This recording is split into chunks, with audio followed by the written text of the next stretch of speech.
Hello and welcome back to another episode of Critical Reactions with your host Bryan.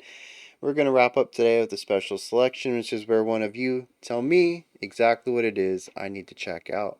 Today's special selection comes from Michael, Maudlin of the Well, Heaven and Weak, avant-garde metal. And that's all the context I'm getting on this one.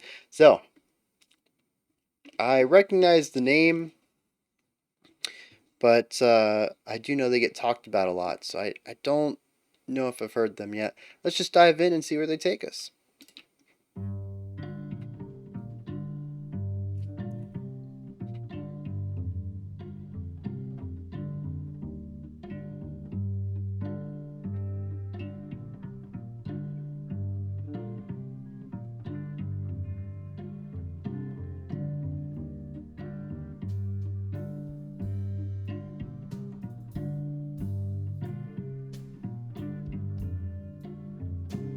Steel brushes on that snare? I think so.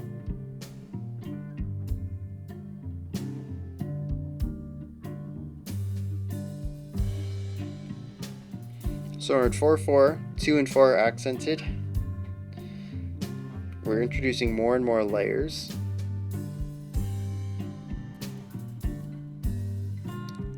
Oh, yeah.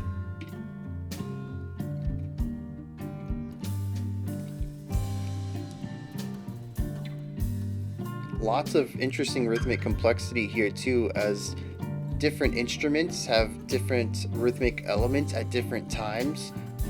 So everything's sort of rigid, but then the complexity just kind of bounces around.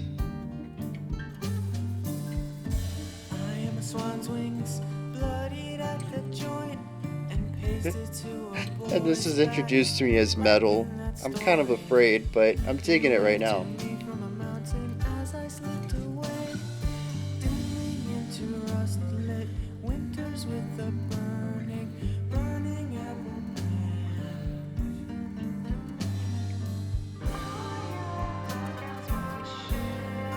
Oh, we bring it in strings.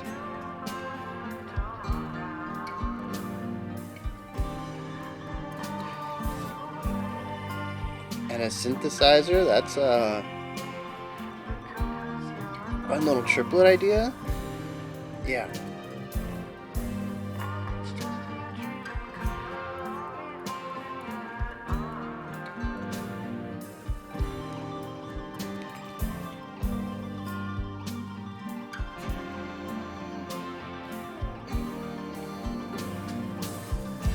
It's very controlled. It's complex, but laid back. Like it's effortlessly complicated.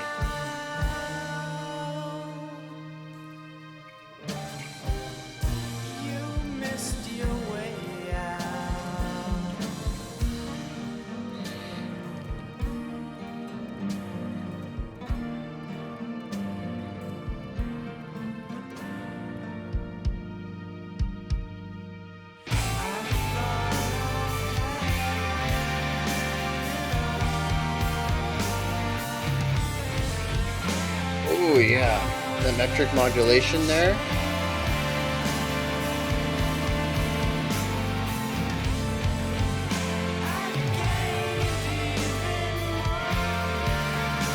Interesting interval on the vocal harmony.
What?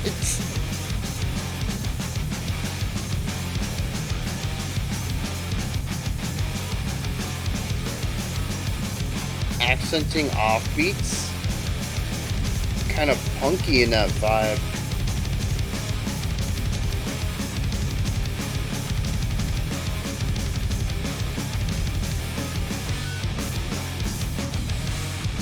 And see, this is just a flurry. This is forward momentum. This is a lot of notes. Feels like an explosion.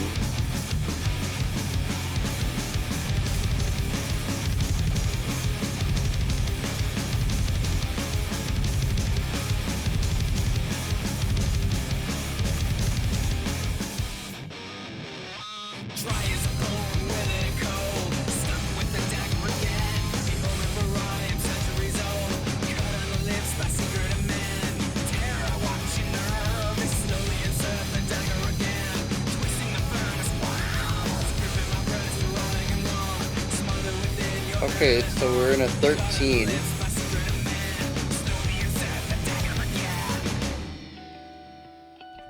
Our layered complexity is pretty much entirely gone. We had a hint of it at the beginning of our metal section, but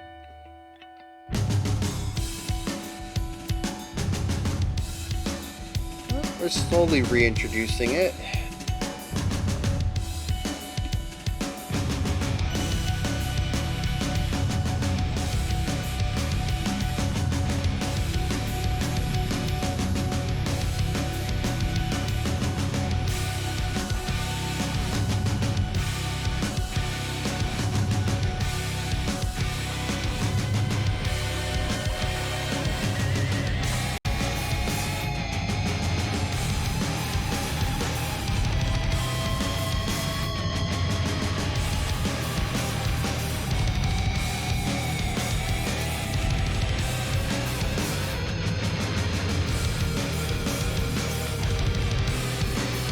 The atmosphere they're going for here, it's sort of unbalanced.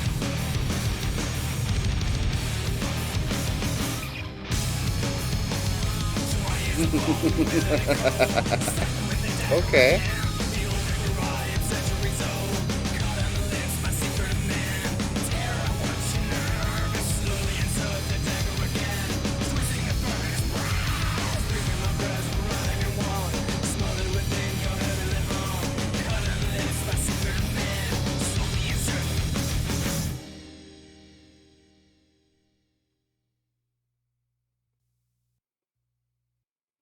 Oh, I mean, it stopped, but it never clicked that it was over. What an oddity.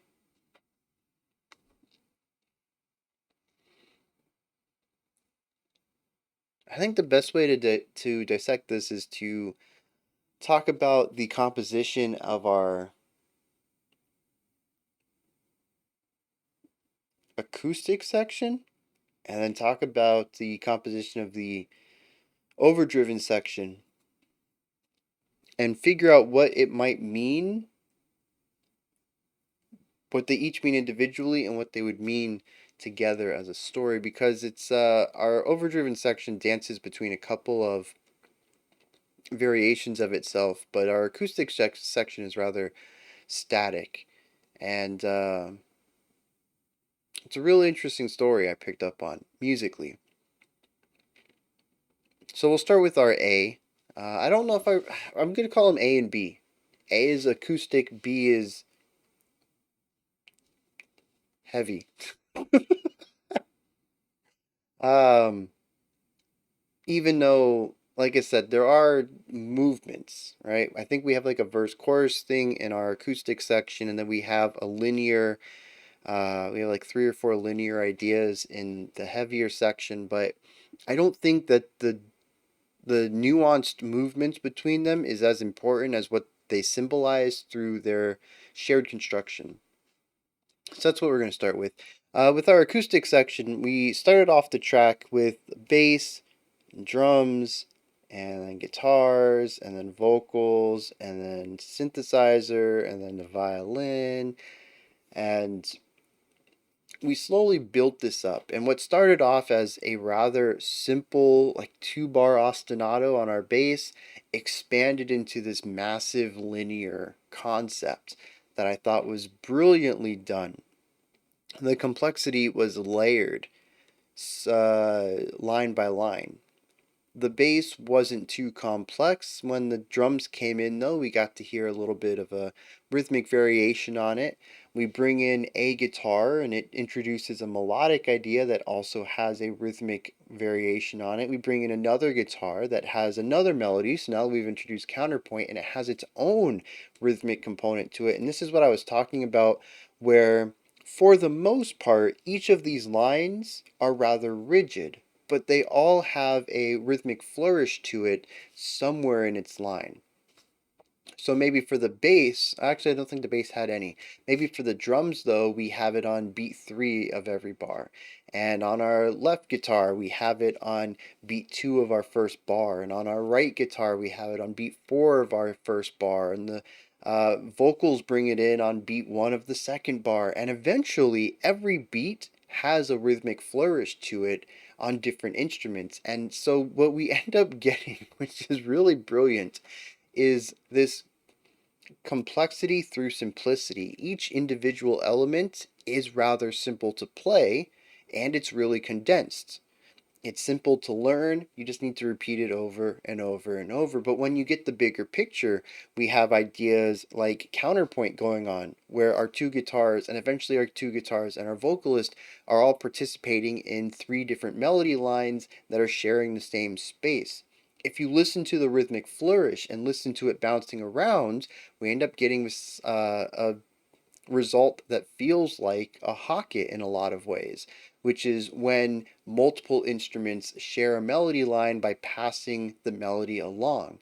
So each instrument is really getting one beat of the melody, and if you listen to it how it bounces around, you get a completely different melody line comprised of all these different timbres.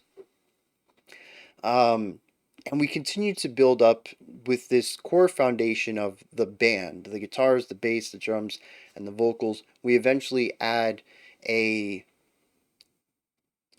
a violin line that harmonizes with our vocals and then diverts into its own little atmospheric thing. We have a synthesizer that is doing pure atmospheric ideas, just kind of creating interesting textures or adding to the sound sphere, not adding to the foundational elements or the melodic components, but fleshing out the surrounding concept of the song, really building on the atmosphere.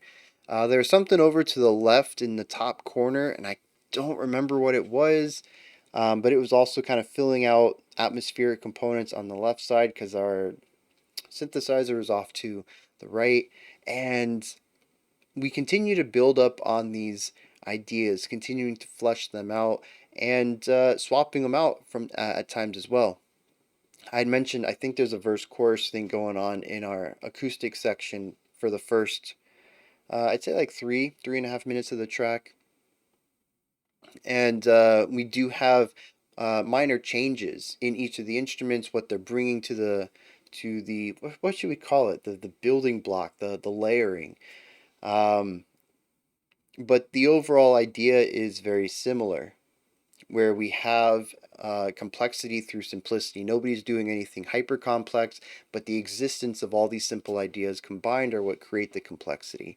We continue to hear ideas of Hocket, we continue to hear ideas of harmony, we continue to hear ideas of counterpoint.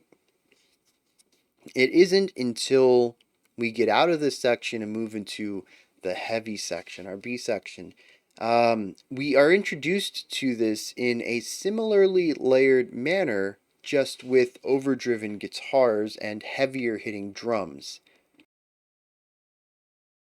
Which I forgot to mention right there, that the drummer, really cool aspect about it is I'm pretty sure they're using steel brushes rather than a drumstick, but they did switch over to something more direct, probably a drumstick. But I can't be 100% sure since they seem to have a lot of tricks in their stick bag.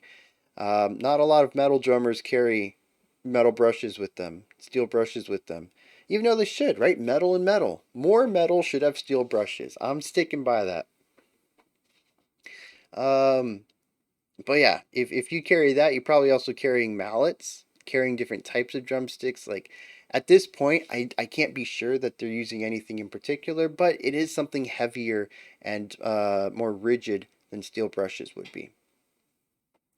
Um, Probably drumsticks.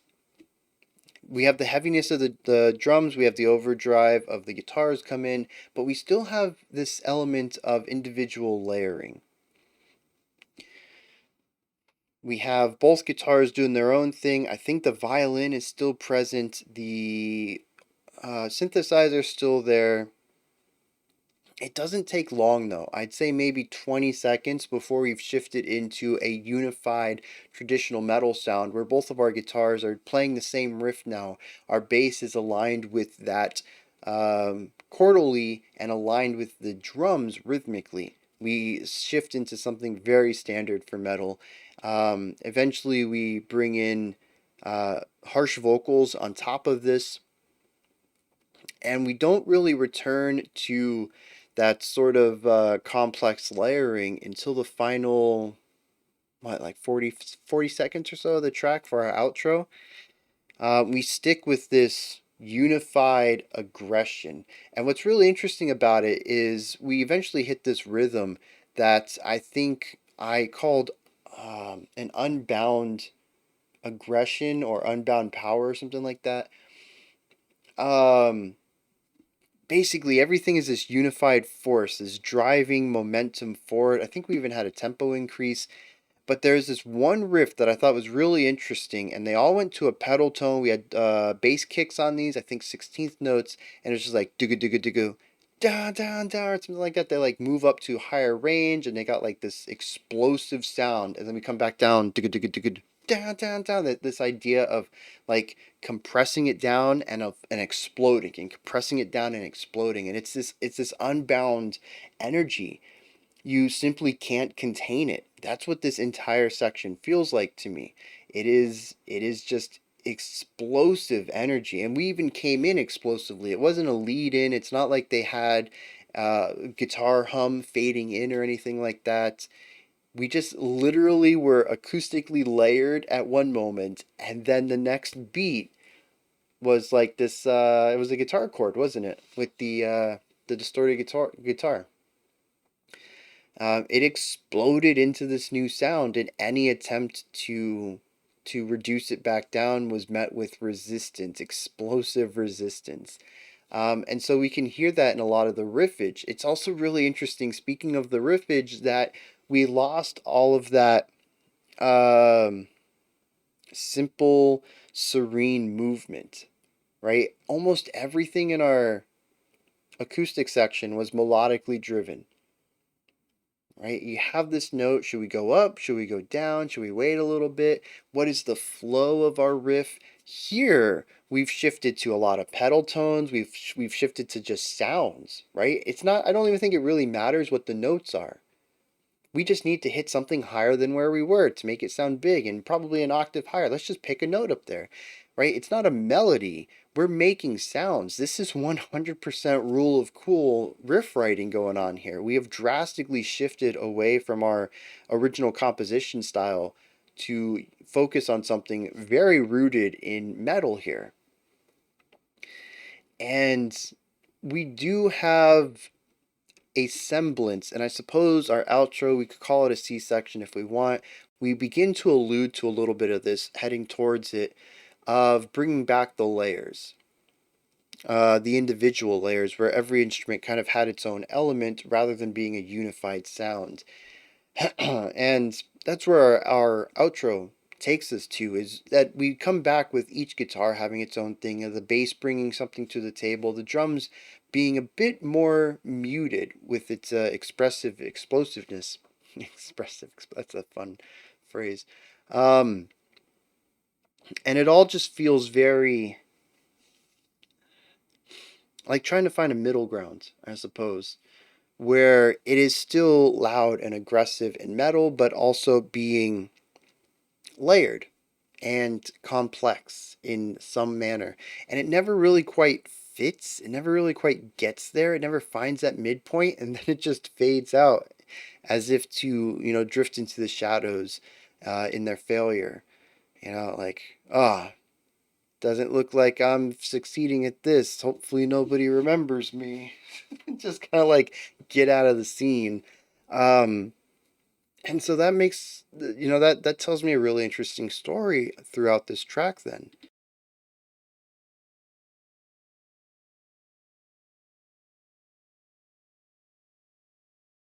I had called our acoustic section effortlessly complex. It is focused but chill. It is very dense but easy to listen to. It and it's very controlled. There is a general heartbeat. It's our accented 2 and 4. Um that keeps the song feeling centered. It keeps the song feeling very in control, or at least something is controlling the song. It's just everything feels meticulously placed in a complex way and then performed lackadaisically, which gives me this idea, just this relaxed complexity. It's not forced, it just feels very natural to have all these layers. And in that, there's an ease to it. And I love how that laid back, complex, in control vibe is completely disrupted by our explosive moment. In fact, that whole element can just be seen as detonating that entire vibe we had and moving towards something that's a bit more chaotic. It's a bit more unified. We lost the idea of multiple parties necessary to make this work. Our eight instruments doing simple things to create something complex and beautiful, to having just four instruments all doing the same thing, not to create something beautiful, but to create something big, right? To make something large. And it's I don't know. It's just this idea of kicking the sandcastle over and making a whirlwind of sand instead of this complex, beautiful sandcastle. And it is just any time that this invisible hand I had kind of mentioned that was controlling the music tried to rein this chaos in and control it like they did with our opening, it never quite worked. And so it makes me wonder what the ending represents. It could be a couple of things, but it could be a concession by this invisible hand. If I can't control it, I'll let it be noisy, but I'll try to control the noise. And that's where we kind of get this uh, layered metal sound, kind of trying to tie together the compositional structure of our A section with the acoustic, not the acoustic, the sonic identity of our B section, trying to find that middle ground. Um, but it could also just be a raw merger of the two. There isn't some invisible hand. In fact, that invisible hand could have been. Um, we could also, like, so what if it's not an invisible hand?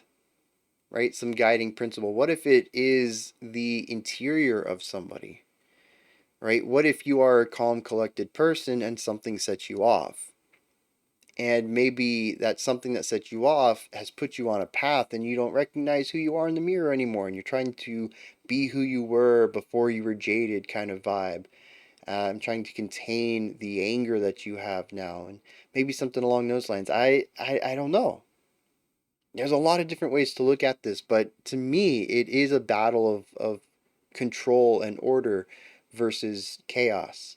And those are kind of the two directions my mind kind of went. So I think that's really it's a good work of art, right? If it's got me thinking of ideas and putting pictures in my mind and telling me a story, I think they did a good job. Um, and I enjoyed this for the most part. Yeah. Still taken aback a little bit by the metal, and I do wish we had more of the complexity. I found that to be more engaging than the straight metal Rule of Cool, making lots of noise kind of stuff. But this is only one track from them, and I'm interested to see what else they have. I'm going to hit some lyrics, and we'll see what's going on there. So there's a lot of anger in these lyrics.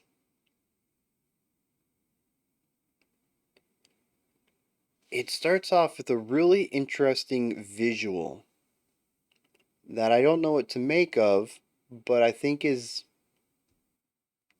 well, it's an interesting visual. So I'm going to read it.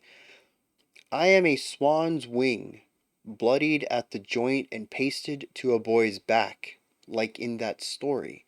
You waved to me from a mountain as I slipped away, dimming into rust-lit winters with a burning apple branch. I have no idea what any of that means, but it definitely paints a vivid picture. From there, we move into the ravings of a very upset person directed at a very specific other. Says, you burn my door down. Don't wait for me because you're a liar, and each time you dream in color, I'll be holding your head under. Who took my time away? I know you'll hear me now. You missed your way out. There's definitely a lot of anger at this person, and the rest of the track, we move into an idea that the world's going to move on without you. It says specifically, you will welter on your hurried path with me as a prince to the world. All the beauty that is all of life shall walk with me, and you shall walk alone in shame. It's there's a lot of animosity here. And so it's interesting then that the song starts off with such a cool, collected manner. Unless that is to say that any sort of calm demeanor presented by this person is actually hiding a lot of fury and wrath and rage directed towards this other person. And that at any moment they could flip a switch and just really give them the what for, verbally or possibly even physically if an altercation came to be.